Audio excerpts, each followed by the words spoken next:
Hello दोस्तों, आज हम लोग अपनी वही पुरानी वाली HTML शीट पे आ चुके हैं जो हम लोगों ने लास्ट वाले एपिसोड में बनाई थी और सीखा था कि कैसे टाइटल और टेक्स्ट एट्रीब्यूट्स को अपने HTML फाइल में लाएं। तो आज हम लोग वापस आ चुके हैं अपनी उसी फाइल index.html के अंदर। आज हम लोग सीखेंगे CSS के बारे में। मैंने आपको फर्स्ट एपिसोड में बताया था कि CSS होती है कैस्केडिंग स्टाइल शीट। तो कैस्केडिंग स्टाइल शीट एक ऐसी स्टाइल शीट होती है जिससे आप जो कंटेंट दिखाना चाहते हैं वो ब्यूटीफुल बनता है। मतलब अलग अलग तरीके के उसके अंदर ऐसे एलिमेंट्स आते हैं जो उसकी ब्यूटी बढ़ाते हैं या उसको अच्छा दिखने में मदद करते हैं। तो आज हम लोग वही सीखेंगे कि CSS को हम अपने HTML शीट पे कैसे लगाएं। तो जैसे कि आप लोग देख सकते हैं कि मेरी जो फाइल शीट है, अगर मैं उसको सेव कर देता हूँ और क्रोम में जाके अगर उसको देखता हूँ तो आप जैसा कि देख सकते हैं ये एक नॉर्मल स्टाइल शीट जैसी दिख रही है, जैसा डिफ़ॉल्ट सेटअप होता है एक HTML शीट का। अब अगर हम लोग जाके इसी के अंदर कुछ चेंजेस करें, देखिए CSS को लगाने के कई तरीके हैं। उनमें से पहला तरीका है कि आपको जिस टैग को कलर करना है या जिस चीज़ पे आपको अलग अलग ट्रिक दिखानी है उस पर आप उसको जाके स्टाइलिंग करें।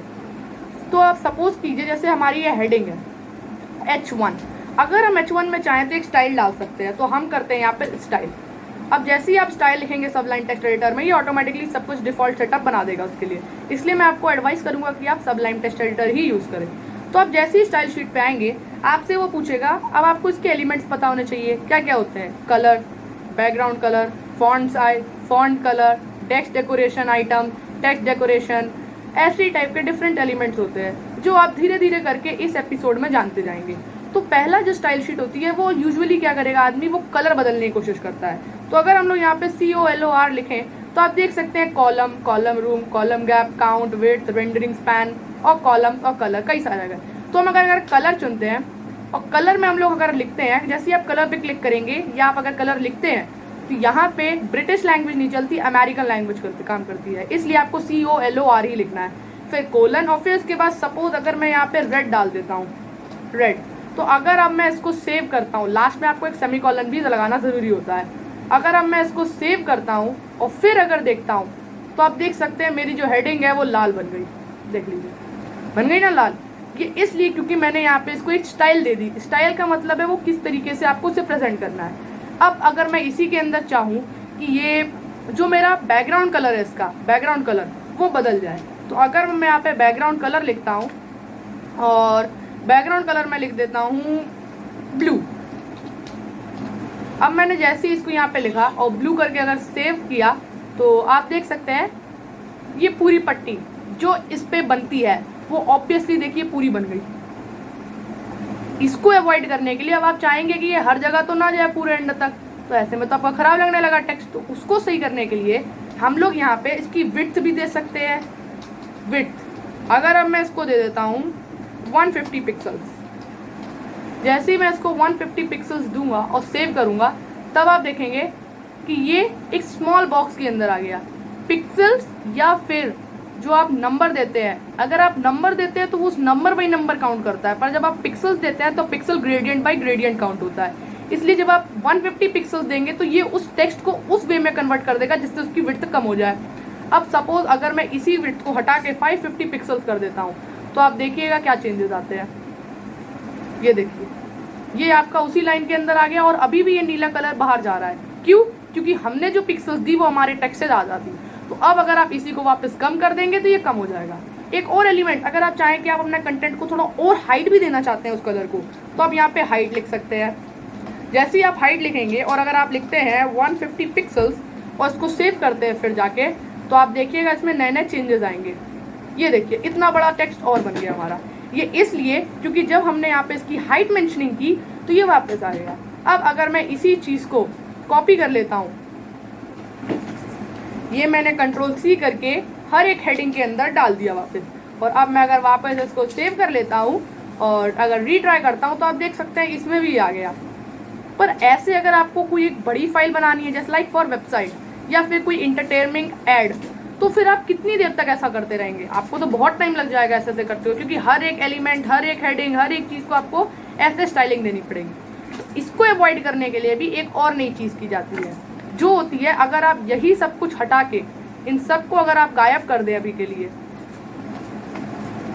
ये सब अगर मैं जो स्टाइल शीट है अगर ये मैं पूरी गायब कर देता हूँ और फिर जाके जो मेरा हेड पार्ट है UTF-8 के नीचे अगर मैं एक स्टाइल नाम का भी एक एट्रीब्यूट होता है जो हम बना सकते हैं। स्टाइल बनाने के बाद अगर हम स्टाइल के नीचे आए तो स्टाइल के नीचे आते ही हमसे वो पूछेगा हमें क्या डिफाइन करना। तो अगर आप कोई क्लास लेते हैं, जैसे मैं आपको पिछले वाले एपिसोड में बताया था, डिव या क्लास अगर आप लेते हैं तो आप उस क्लास को डॉट डाल के बना सकते हैं, या फिर अगर आप डिव क्लास नहीं लेते हैं तो आप नहीं बना सकते। तो फॉर एग्जांपल मैं आपको समझाता हूँ। आप जैसे कि देख सकते हैं मैंने एक डिव क्लास लिया हुआ है, यहाँ पे ये मेरी एक डिव क्लास है और ये देख सकते हैं मेरी एक डिव क्लास है, ये वाला डिव यहाँ पे खत्म होता है। अब अगर मैं एक डिव को क्लास दे देता हूँ, फॉर एग्जांपल अगर आप किसी पर्टिकुलर क्लास को कोई कलर देना चाहते हैं या किसी एक पर्टिकुलर कंटेंट को कलर देना चाहते हैं स्टाइल शीट के अंदर, तो हम लोग इसको एक क्लास दे देते हैं जिससे सिर्फ ये क्लास से बने। अब क्लास दे दिया तो फॉर एग्जाम्पल अगर मैं इसको नाम देता हूँ कंटेनर, मैंने इसको नाम दे दिया कंटेनर। अब अगर मैं अपनी स्टाइल शीट में आता हूँ और डालता हूँ कंटेनर, देखिएगा कंटेनर डालने के बाद अगर अब मैं ये वाला क्रिएट करता हूँ तो आप देख सकते हैं मेरे पास कुछ भी नहीं आया, यहाँ पे कोई कलर नहीं हुआ, ये एज इट इज लिखा गया। क्यों?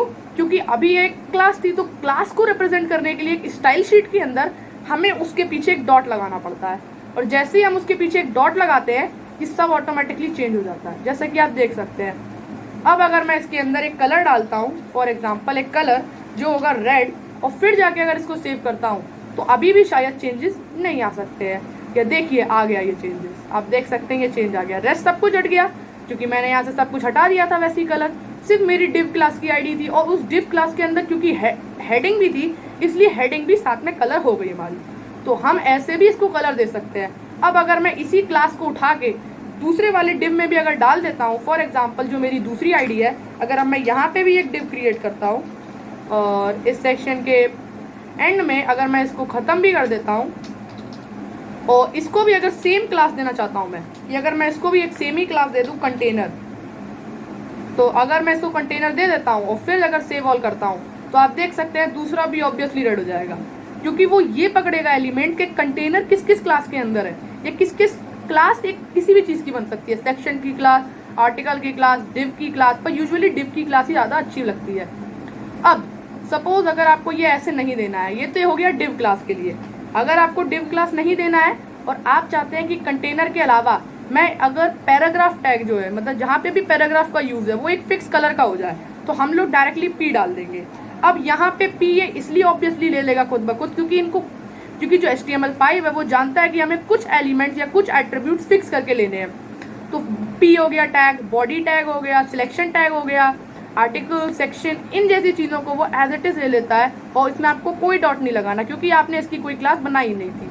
तो अगर हम लोग पी टैग में आके अगर कलर लिखते हैं और कलर के अंदर अगर हम लोग डाल देते हैं ब्लू, और इसके बाद आपको सेमीकोलन भी लगाना है, और अगर हम लोग इसको सेव ऑल करके रीट्राई करते हैं तो आप देख सकते हैं ये जितने भी पैराग्राफ के टैग थे वो सारे के सारे ब्लू हो गए। अब आप सोचेंगे कि ये जो कंटेनर टैग था इस पर तो रेड पड़ा हुआ है टॉप पर, तो जो आप पैराग्राफ को टैग दे देते हैं एक बार वो वही टैग उठाएगा। और अगर आप चाहते हैं कि हमारी जो क्लास वाला जो टैग है वो उठाए, ना कि डिफ़ॉल्ट टैग जो पैराग्राफ पे आपने दिया है, तो आपको इसका भी एक तरीका है। आपको इस कोलन के पहले इम्पॉर्टेंट नाम का एक एलिमेंट डालना पड़ेगा, और उसके बाद एक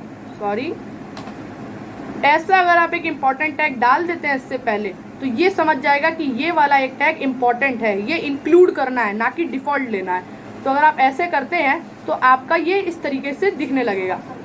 अब अगर आप सोचेंगे कि ऐसे तो मुझे यही हर एक पेज के अंदर लिखना पड़ेगा, हर एक चीज़ के बारे में लिखना पड़ेगा, कॉपी पेस्ट करना पड़ेगा, अगर आप सोचते हैं तो ऐसा करने की कोई ज़रूरत नहीं है। आप एक और तरीके से भी इसको क्रिएट कर सकते हैं। आप फाइल में जाके अगर एक न्यू फाइल बनाते हैं और न्यू फाइल को अगर हम लोग सेव एज करते हैं style.css नाम से, style.css, जब भी आप कैस्केडिंग स्टाइल शीट बनाना चाहते हैं तो आपको CSS डालना है, ना कि HTML या कोई और फाइल। तो जब आप CSS नाम से बनाते हैं कोई फाइल और जो टैग आपने यहाँ पे दिए थे अगर इसको यहाँ से हटा के इसमें पेस्ट कर देते हैं, अगर आप इसको यहाँ से उठा के इस पर पेस्ट कर देते हैं, तब फिर ये देखिए यहाँ पे जो आ चुका है। और अगर अब इसको आप यहाँ से हटा देते हैं इस पूरे स्टाइल सेक्शन को, और अगर इसको सेव करते हैं और फिर देखेंगे तो यहाँ पे आपको कुछ नहीं दिखाई देगा, as it is normal text हो जाएगा जो डिफ़ॉल्ट था जब हमने स्टाइल शीट ऐड नहीं की थी। अब आप सोचेंगे कि क्यों नहीं आया, क्योंकि हमने इसको ऐड करने का तरीका तो बताया ही नहीं कि HTML कहाँ से इसको ऐड करेगा अपने में। तो उस ऐड करने के तरीका को भी तो हमें बताना पड़ेगा HTML को। तो उसको ऐड करने के लिए हमें हेड के स्टार्टिंग के ऊपर लिखना पड़ेगा स्टाइल के लिए। तो हम लोग यहाँ पे लिखेंगे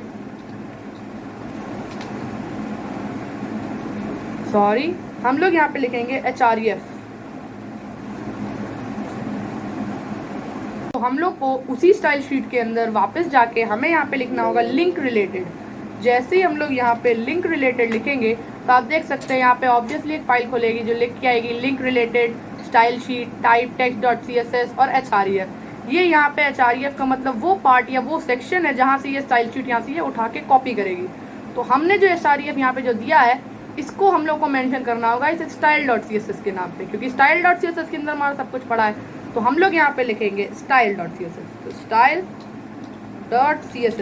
अगर आप सोच रहे हैं कि ये डायरेक्टली ऐसे लिखने से तो नहीं होगा, अगर आप वेबसाइट बनाते हैं तो आपको कई सारी स्टाइलिंग करनी पड़ती है किसी पर्टिकुलर कंटेंट के लिए, तो आपको फिर एक फोल्डर बनाना पड़ता है स्टाइल। तो जब आप फोल्डर बना लेते हैं, फॉर सपोज अगर आपका कोई फोल्डर होता है तो आप वहाँ पे डॉट लगा के स्लैश लगा के स्टाइल लिखेंगे और फिर लगाएंगे ये।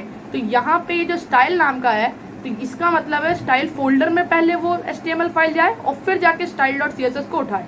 तो उसके लिए आपको एक और डॉट लगाना पड़ता है। अगर आपकी फाइल इस तरीके से भी आपका अगर कंटेंट नहीं उठा पाती है तो आप यहाँ पे डबल डॉट लगा दीजिए। तो इसका मतलब है पेरेंट डायरेक्टरी से वो सब डायरेक्टरी में चली गई। ये मैं आपको आगे बताऊंगा पेरेंट और सब डायरेक्टरी का मतलब क्या होता है। तो इसका मतलब बेसिकली ये है कि जो स्टाइल शीट है उसके अंदर जा जाके ये स्टाइल शीट खुल रही है। तो अगर मेरे पास अभी ऐसा कोई फोल्डर है नहीं तो मैं इसको यहाँ पे बनाऊंगा नहीं, मैंने इसको एज इट इज सेव कर दिया। और अगर अब मैं इसको अगर वॉच करने की कोशिश करता हूँ तो ये अभी भी नहीं आएगा, क्योंकि style.css जिस भी नाम से मैंने बनाई होगी ये वहाँ से इस फाइल को उठा नहीं पा रहा है।